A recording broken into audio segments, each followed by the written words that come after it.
মধ্যপ্রাচ্য সংকট আর কতদিন চলবে এই রক্তক্ষয়ী যুদ্ধ? এই প্রশ্নটি এখন সারা বিশ্বের। ইসরায়েলি প্রধানমন্ত্রী বেনিয়ামিন নেতানিয়াহু সম্প্রতি বলেছেন, যতদিন প্রয়োজন ততদিন চলবে এই যুদ্ধ। সংঘাত থামার বদলে পরিস্থিতি এখন নিয়ন্ত্রণের বাইরে।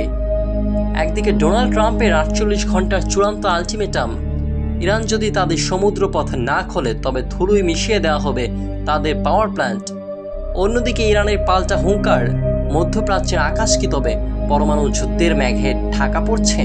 নেতানিয়াহুর বক্তব্য কি তবে মহাযুদ্ধ শুরুর ইঙ্গিত? মার্কিন প্রেসিডেন্ট ডোনাল্ড ট্রাম্প সাম্প্রতিক বক্তব্যে পুরো বিশ্বকে চমকে দিয়েছে। তিনি একদিকে বলছেন যুদ্ধ শেষের পথে, আবার মাত্র 1 ঘন্টার ব্যবধানে ইরানকে দিচ্ছেন চরম হুঁশিয়ারি।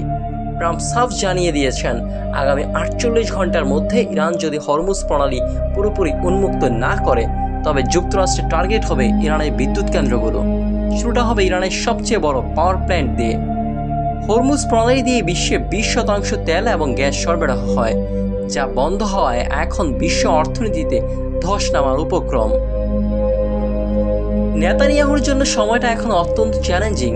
তিনি দাবি করেছেন ইরানের সক্ষমতা ধ্বংস করা হয়েছে, কিন্তু বাস্তবে ইরানের মিসাইল ঝড়ে কাঁপছে ইসরায়েলের দিমনো এবং আরাদ শহর।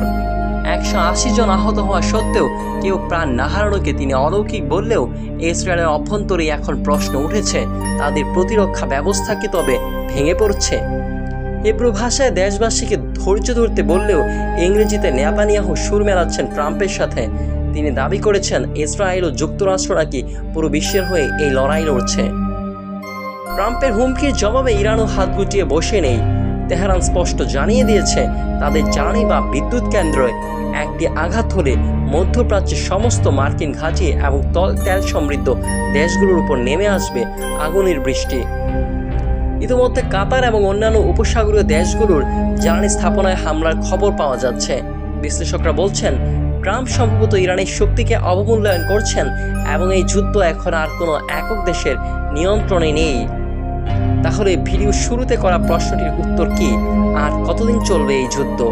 নেতানিয়াহু তার বক্তব্যে স্পষ্ট করে দিয়েছেন, এই লড়াই ততদিনই চলবে যতদিন প্রয়োজন, অর্থাৎ কোনো সময়সীমা নয়, বরং প্রতিপক্ষকে পুরোপুরি নিঃশেষ না করা পর্যন্ত এই সংঘাত থামাবে না বলেই দাবি করছেন তিনি। ট্রাম্পের 4 সপ্তাহ বা 5 সপ্তাহ সময়সীমার হিসাব এখন অতীত। বর্তমান পরিস্থিতি বলছে মধ্যপ্রাচ্যের এই আগুন হয়তো কেবল শুরু হয়েছে, যা শেষটা হতে পারে অত্যন্ত ভয়ঙ্কর। আপনার কি মনে হয়, ডোনাল্ড ট্রাম্পের এই 48 ঘন্টার আলটিমেটাম কি ইরানকে পিছু হটতে বাধ্য করবে, নাকি শুরু হবে তৃতীয় বিশ্বযুদ্ধ? মতামত জানাতে পারেন কমেন্টে।